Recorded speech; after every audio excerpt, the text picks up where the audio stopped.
If you want to get smarter, you've come to the right place. Subscribe to the Ranveer Show Clips. Enjoy your video. Have you heard of this millennial word called hustler? Yeah. Do you know what it means? Yeah. It means someone who works hard consistently. Like you finish one of your tasks and you move on to like the next For one. people like us, there's no choice, right? Yeah, You don't have an option. You don't have a fallback plan. There's no plan B. Yeah. When people have a plan B, they tend to kind of relax down. Okay, ye nahi hua to ye karenge. Yeah. In our case, there's no plan B. 100%. So one thing I really want to ask you is that something that stands out about you is like your energy. You've got too much energy, especially for like, I see a lot of other 48-year-olds, they can't match this energy level. So do you ever get tired of business? I would be lying if I say I don't get tired of things that I do. I do get tired, especially because now responsibilities have been in different directions, 6 business verticals. The energies kind of get sapped because you're not having the right people in front of you. You're forever crying to get the right people. That's one of the main challenges. And people at your wavelength, very difficult to get. That's your biggest challenge right now. People is the biggest challenge. So one thing I really want to ask you is that not as a businessman, but just as a man, as the regular guy, what's your biggest challenge in life right now? Forget the business. Any entrepreneur, the biggest challenge is finance, finance, and finance. Any first generation entrepreneur. Yeah.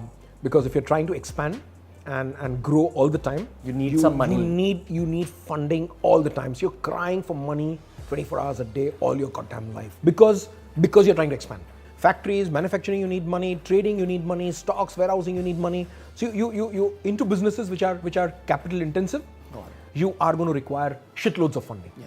And does the shitloads of funding bring tension as well? It on does. a human level? But tension is, I think your ability to be able to bear stress is what differentiates boys from men. It's nothing to do with the age, nothing to do with, it's an attitude. Yeah. Stress doesn't feel like stress because you already geared up for it. So it's like a runner is running a race. He doesn't get tired because he's trained for it. Yeah. So a businessman and entrepreneur needs to train himself to be able to absorb that stress. Got it. You should not really penetrate deep inside. You need to be able to handle that stress, because if you can't, there's nobody's shoulders to cry on. Exactly. And even if you cry on somebody's shoulders, it's going to backfire. Yeah. It's not going to really bring you any relief. Yeah. Nobody's going to soothe you. Yeah. Would that also be your biggest piece of advice for a young entrepreneur? Absolutely. That there is going to be stress going forward? Stop whining and crying, because nobody is there to listen to you. Nobody cares about your problems. They have larger problems to face. Learn to kind of raise your bar to accept stress, so that the stress doesn't feel like stress. Having said that, I too get stressed a lot of times. And on a personal note, I think prayers and going to a temple, going to an agyari helps you. Yeah.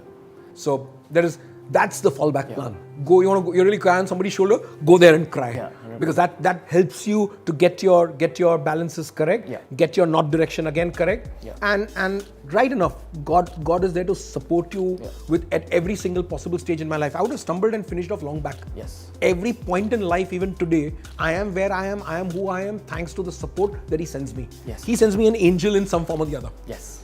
So we see a lot of young kids nowadays who kind of think it's cool to be atheist and it's cool to be non-spiritual. What do you have to say to them? Dude, you need somebody to fall back onto. It's very cool, but when you need somebody to fall back onto, who do you go to? Yeah. It's that belief in God and that support from up there that comes to you. Yeah. And it comes in different forms and different versions. Do you feel that spirituality is a big factor in business for you? Huge. And do you have God at the back of your head when you're making key business decisions? Every time. And I think for me, SQ comes before IQ. The spiritual quotient is super important. And the world is awakening to it. So when employees are being interviewed, they're not being interviewed for their IQ, and they're being interviewed a lot more on their SQ levels. 100%. So spiritual quotient is super important in a human. You head in a right direction. The human is good because he's spiritual.